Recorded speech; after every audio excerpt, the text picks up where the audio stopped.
The first test took place when the second year of school was ending, and it was a knowledge assessment of what we had learned in those prior 2 years, which was a lot. It was a comprehensive test. I think it was an 8-hour test with 400 questions, I believe. Was it 400? It was something like that. There were 2, 3, maybe more like 4 to 5 questions that were related to audio, such as listening to a heart rhythm. I wasn't sure how to do that. After doing some research, I had to fill out request forms in order to use my cochlear implant during the test. I do use one.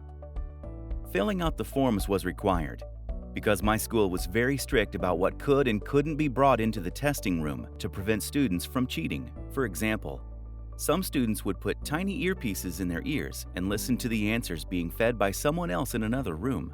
Even watches and rings were forbidden because they could contain answers, so you couldn't wear anything at all like that in the testing room.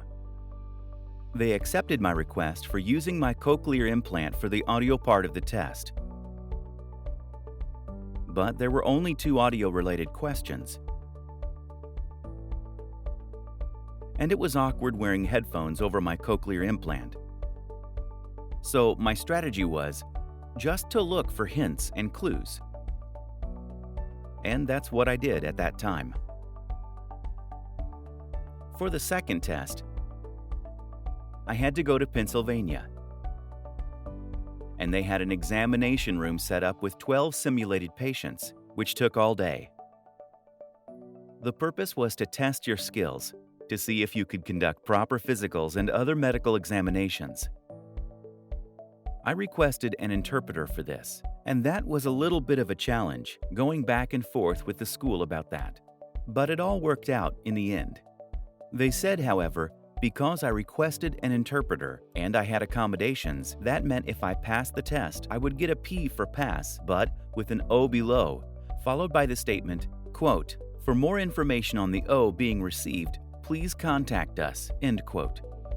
I had a discussion with them about it, as I was reluctant to do it. I wondered, when my prospective employers review my application, they would see the O. They may think something is wrong. It should not be there. Anyway, I didn't have any interaction with the interpreter before that test. And the interaction I did have with the interpreter was curt. Every time I left the room, a cart provider would have 10 minutes to document what happened with the patient, and the interpreter was required to leave the room. The interpreter was not allowed to voice for me, so I had to voice myself the whole time.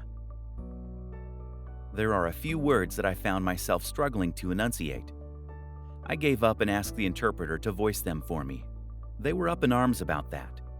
That was when I learned I was not allowed to do that. I had to voice everything I said myself. I had to change some of the words I said to be clearer, such as the word allergies. Instead, I would say, "Is there anything you can't take?"